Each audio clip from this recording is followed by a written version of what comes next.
Welcome to the Do Good Work podcast, where do good work is a way of living, where we highlight the hidden inner beauty behind the struggle to achieve a new level of excellence in all areas of your life. Today, we are talking to Calvin Brown.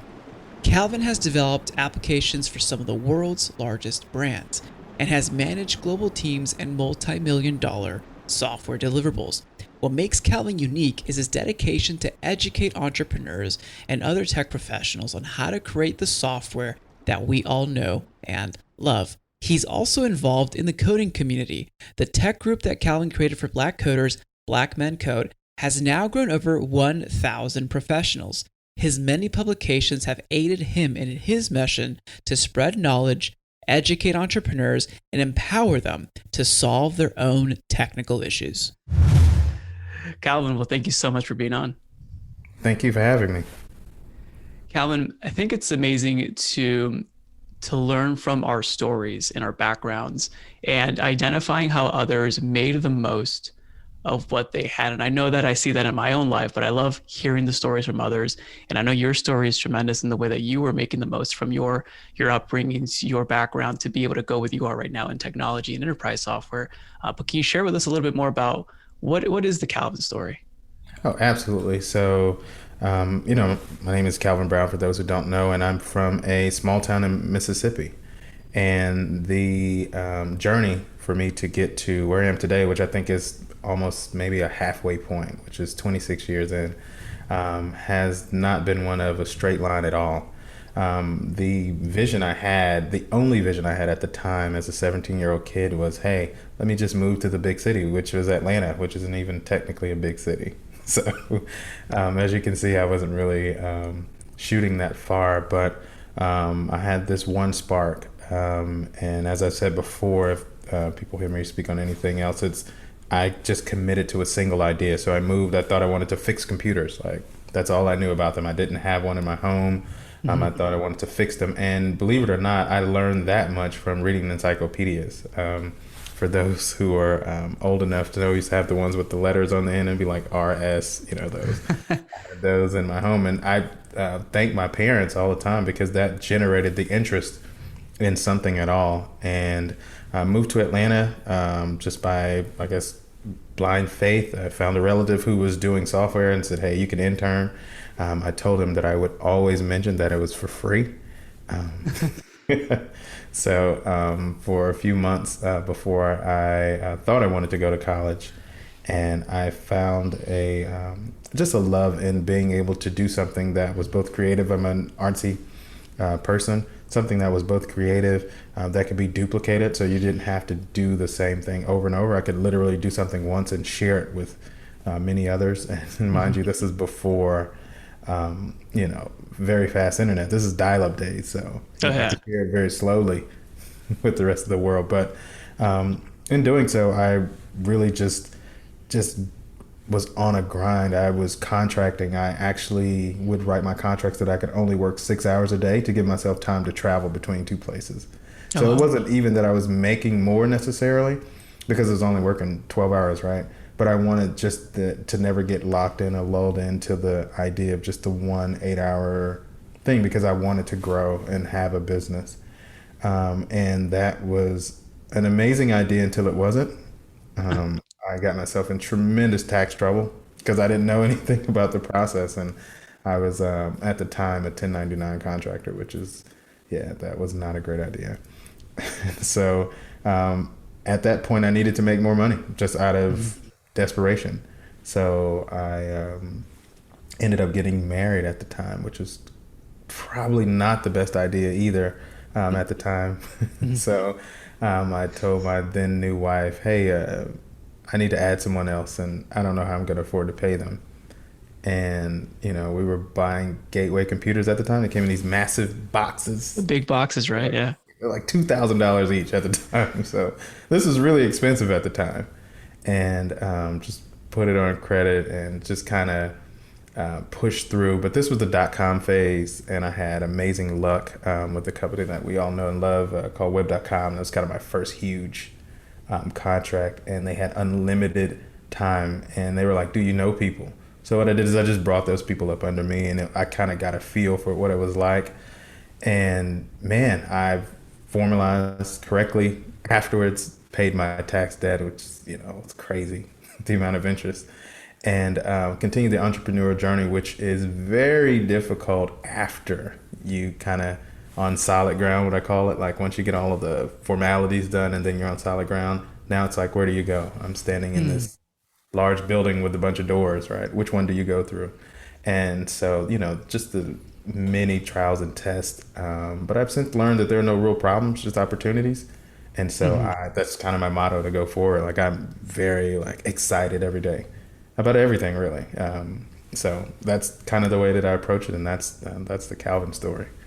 I love that. Can you identify what learning or what education or what did you know to focus on one single idea? Because I think that's such a powerful theme for either for those that I know who've walked through their journey and they've like 50 years later, like, well, I wish I just focused on one idea back Hmm. in the day, or like those who did actually had more momentum, more success, just honing in on that one energy. How did you learn that so early on?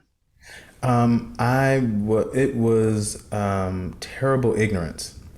Mm. So, um, so my cousin then, he had a software business, and I was like, how do they do this? Like, how do you pay rent for an office and all of this? So I would like go to these networking events, and I would find people who I thought I was sharper than. This is literally what I was doing. And I was like, if that guy can do it, I believe I can do it. That was literally my motivation. It's crazy, but I would talk to people and they were just really just doing their thing. And I have a big thing with failing. Like I just am not a person that quits. And so once I got started, I was like, because the tax thing would have been enough of a loop to for most people to be like, hey, you know what, let's exit. And I could have had a cool job the entire time, but um, yeah, man, I really blindly committed to saying, I want to build software. I want to own all the rights to it. And so by the time I retire, I should have something of substantial value. That was literally the gamble that I took. I had no other information other than if I own a few things, they pay out over time. It should work out. Luckily, the internet was not as big then, so I couldn't Google to see how many people failed at that. As a 18-year-old, I thought this was an amazing idea, and I stuck with it. And it's all timing. If you listen to Malcolm Gladwell's The Outliers, he Hmm. talks heavily about how timing plays a role. And so that education, I mean, I read that book recently, but just that was something natural that I had, was just the timing. It came to me, obviously, meeting a Hmm. relative and, being at the age where the dot-com phase was, huge, and then coming into that and now apps and all of that. It's been really easy because I was already 15 years in before any of this happened. So we knew how to do it professionally, faster. We had bigger budgets, so we kind of were able to dominate in that way. That's incredible. And also, like you mentioned this earlier as well, is that, your excitement for life, your focus around that, like the timing does play a role with it, but also there's preparation and also there's active eyes to see those opportunities. Because some people may have missed that boat because they didn't see it the way that you saw it. So I think it's important to also note that. I think, going on the flip side too, and this is actually a pretty interesting topic, is you're in a big room with a lot of doors, and like how do you make the most out of that? Because early on, I know for a lot of entrepreneurs, like there was a necessity, and there's either two reasons to grow, and we'll talk about that, but there's a necessity of like, hey, it's pain necessity, like I want to reach somewhere greater and it's pushing me to build and grow. Like I can see that in my life and hear that here in yours as well. But now that we're at a position where like, wow, we're seeing the horizon from a different standpoint, like a different elevation than we were 10, 15, 20 years ago.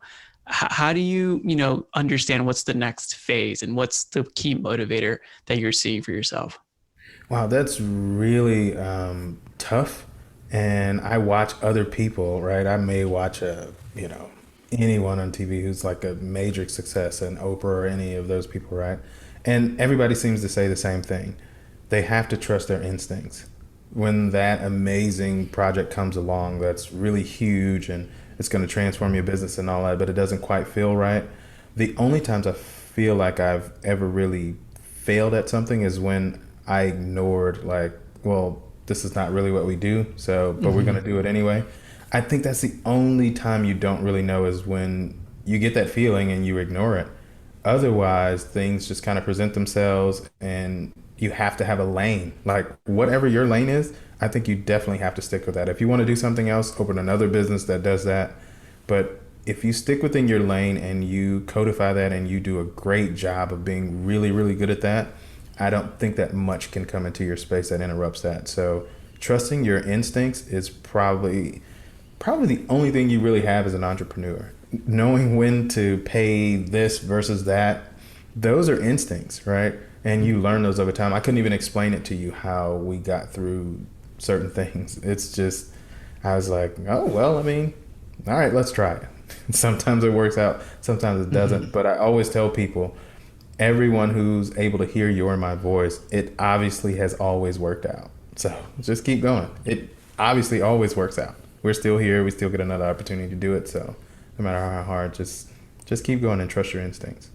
I think it's important too, because like I have the opportunity to mentor younger entrepreneurs or entrepreneurs earlier in their journey as well. And this is for I think it's a nonprofit or a group or whatever, but it's cool to understand because in the beginning you're telling, hey, you stick to your core values because there will be a point in the future where those are going to be challenged. It's like, oh, don't worry, I'm pretty strong to my values. But when you're actually in it and you're seeing it, you're like, well, it's not as easy as it seems, and it's always important. And like the intuition isn't, like you mentioned, it's not something that you can teach, but something that you every individual, especially us listening, has to practice on their own, has to identify and be open to identifying what's the next best step as you continue to grow.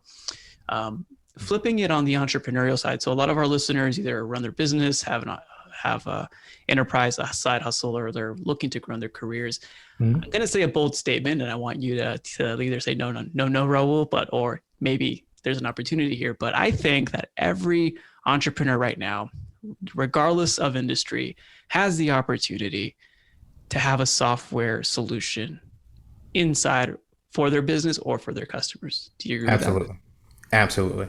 If tech is not a part of your business, you're not operating as efficiently. Whether you're building cars or you're selling soaps, right? I'll give you an example. So I have this partnership that I do with businesses, small soap companies, you name it. People sell small products. They don't always have the capacity to do professional sites, things like that, the automation, the text messaging, get the orders fulfilled as far as printing labels. We provide all of that, and we basically just say for every piece that you sell, which is the gamble for us, right? Every piece that you sell, we take in percent, right? Which is usually pretty minimal because these things go on forever. These things make their businesses so efficient that they're able to use those funds to do other things. Because they would have spent weeks, months, years trying to get a site and the text messaging part and email campaigns and just setting all that up. This is something that we do in 1 to 2 days, right? I can put an intern on it and it kind of gets it done. So if you think of it in that perspective, technology really does drive all of our businesses. There is no company running now that's not a tech company. You spend the majority of your money on licensing or, pieces of software, Zapier, MailChimp, all of those things are things that you spend money on. So you are a tech company, whether you acknowledge it or not. And so using that in the most efficient ways will absolutely help you to scale your business. I love that paradigm shift that we are all running a tech company. And then going even further to add on that, like how going back to like that example, if you're selling soaps, if you're selling services, if you're selling consulting, if you're selling your brain, if you're selling, I don't know, coffee mugs, whatever it is, how can we start looking at the opportunities? How can I create monthly recur or annual recur with a software that supports my business values and the customer values, and it's a win-win? Like I think there's always an opportunity for that within businesses, not to force it down an entrepreneur's or a founder's throat, but it's, I think, something to identify. How can we add that line of business that could potentially be a quote unquote fundraising for the company to invest in more personnel, to invest in new marketing? Absolutely. One of the things that I personally discovered is once you learn your business really well, and you're able to show someone else how to do it, you have to get that off your plate to free up the emotional bandwidth to do other things. And that's what it can be, a person or it can be software. Sometimes things is just simple as sending an email to clients whose products are going out today. That could be 2 hours of your life, but there could be another 2 hours where, in my case, I might take a nap, but in other people's case, you may, read up on, the next thing or be able to watch some online videos of their competition and see what they're doing. You have to continuously evolve to give yourself more time because you've learned it, you've perfected it. Now you need to put it to the side and move on to the next thing, because I've learned with my people, particularly having two offices, that they work as hard as you do. And so if you give them direct focus and you're always looking for something new and all that, they kind of follow that same pattern. They become more efficient in the things that you pass along. And people love to do different things. There are certain things I just can't stand doing. And other people love it. And so find those people, identify those, and you'd be amazed at how much you can get done if everybody's excited about what they're doing, and then you move those things away that become monotonous, or sometimes don't even serve us anymore. Some things we do you just don't even need anymore. Older subscriptions to stuff. We just got rid of that stuff, and I think that that's what every entrepreneur should write down as their yearly list: is what can you get rid of. In December every year, my birthday is the 20th.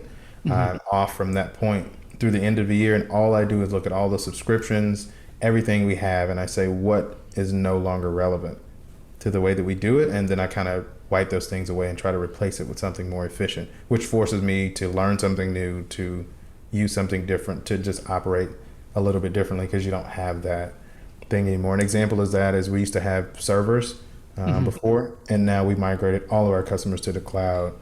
That's a completely codified way of operating. It's more secure. Our cost is down dramatically in just doing that. Now, obviously, everybody's not going to do that. They're not an actual tech company, but just little changes like that, planning that was huge for us. So make time to plan and to take things off of your plate and free up some emotional bandwidth. You said two key things that I absolutely love, and I want to dive into those briefly. The first was, to give context. So when I work with teams or with entrepreneurs, like, we always look at how can we optimize both the machine and then the organic matter, your company, the organic matter being your people. I've never introduced the idea, we've introduced the idea of technology to automate, to do a lot of stuff like that, but also the pivotal point that you just made about focusing on how technology can also excite your team, how I can make them perform better. Because I know that, when it comes to that, I focus more on the leadership portion of that, but I haven't tied in technology, which I think is such a smart idea, to say, hey, if everyone's excited and they're all working at their peak performance, then we're going to continually drive momentum forward at a higher pace. And then on the other flip side of that, you also mentioned, how do we always see the next best thing? Like, what do you do to stay on top of the trend, so that when your team is let's say completing one milestone, that we're always focusing on the next one or the next opportunity? Like, what are some of the things that you intake as a founder, which I think is always important? Like, whatever goes into your mind is probably very pivotal and important for the team. What do you do to rinse like 90% of the BS fluff out there, take in the 5 or 1% that's important, and dissect that into an action plan? Yeah, so I have a personal thing that if something has not been a solution for 2 years, I don't even listen to it. The reason being is because they have to go through the stages that we've already been through. And everything's a great idea up front. But the work, and I'm sure you know how much effort it takes to get all of the things right just to keep the doors open every day, that's a bigger effort. I don't care how much money you got in seed money or any of that stuff. Getting everything right is a talent that you cannot teach. And so when people are doing revolutionary things and all of this, I usually wait until it's about 2 years old before I say, okay, maybe they're around long enough for it to matter. There's no tools that I would subscribe to our clients. And I would give you an example. If we built an app for you, give an example, something we built is like the self-checkout at a grocery, right? So the software that we use to make the scale work, to tell you that you hadn't put something in the bag, if that were a new company and they went out of business, I would be liable to replace all of those pieces of software in those devices for free with all of those, because I took a risk on a company that just hasn't been around long enough. Now, that is a shot in the arm to new entrepreneurs, but 2 years is nothing. 2 years is, I mean, you probably don't even have your paperwork correct in the first 2 years. So 2 years is nothing. So after you've been around 2 years, it's kind of everyone can see you're committed to an idea. I think that we tend to start to take notice of those that kind of rise. And, I read everything. I'm one of those people. I read everything, even stuff I'm not remotely interested in. I read everything because you can kind of see trends and you see the same names popping up. You kind of notice like, okay, maybe they're onto something. And then I know the difference between really good PR and, solutions that people are actually using. And so that's kind of how I do it. I'm like, hey, you need to be around a little while. I need to have seen it. What is it in advertising? Is it 13 impressions? It's actually more now, but it's the Wow. attention span. Yeah, the attention span that we're training based on social media, it's gone down to 3 seconds. If you don't capture in 3 seconds, you're not remembered. Wow. Yep. 3 seconds. Wow. Okay. That is interesting. So if I don't see it often, if I can't understand what your tool does or how anyone's using it, I usually don't involve. And that's how I get down to that 1%. It's a pretty, you know, you just start to feel like an older company. You understand how really large companies get to the point where they don't change very much because, something could ripple through your organization. In the example I use with the scales, if you had 10,000 of those devices, that's a really expensive replacement that you're responsible for. So you have to just be really cautious in that. So even if we adopted something new, I'd probably test it out for another year before we even moved it to client. So just vetting it, but keeping your ear to the ground, and I will listen to and read anything. I think that is the key for founders. Talk to people, see what they're doing, see what's working for them, and just kind of read up on things for yourself and engage it. Again, this all is coming back to instincts. No, absolutely. It's more of a lifestyle as opposed to, hey, it's like this habit that I do for 5 minutes a day. It's part of who I've become in order to move forward. Well, Calvin, the final question here, and this is really interesting, and I always love learning from you about this. What is the most exciting thing that you're looking at right now with technology and how it intersects with, like our social context, business context, and the economy? The most exciting thing that I think that we're working with is probably AI.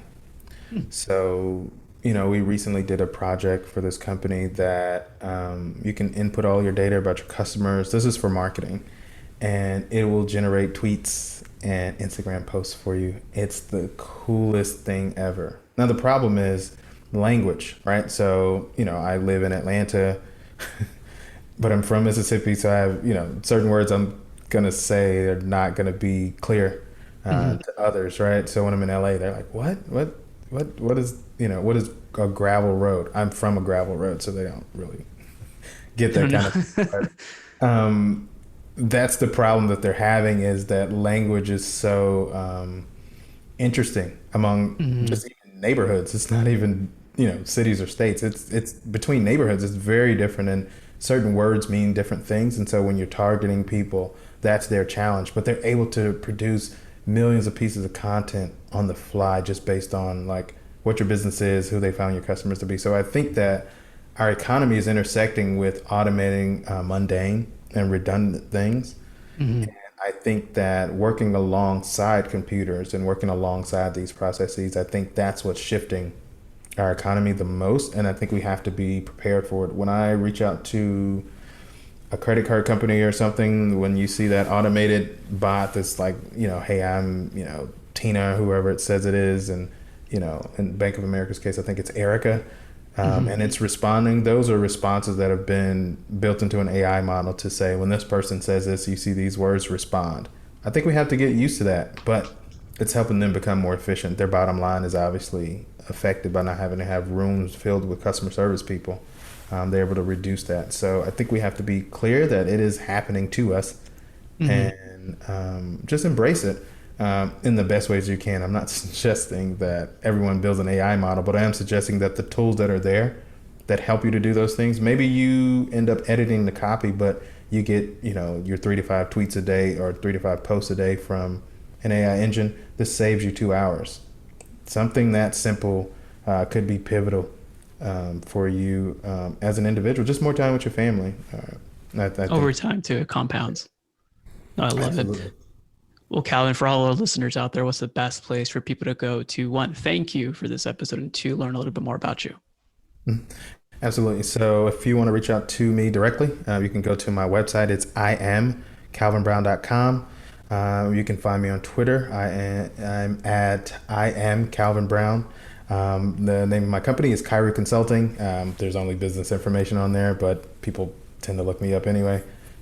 So it's Kairu Consulting. That's Kairu consulting.com. And so, if you're interested, have questions, whatever the case, feel free to reach out. I'm very responsive. Someone will respond to you and answer whatever questions you have.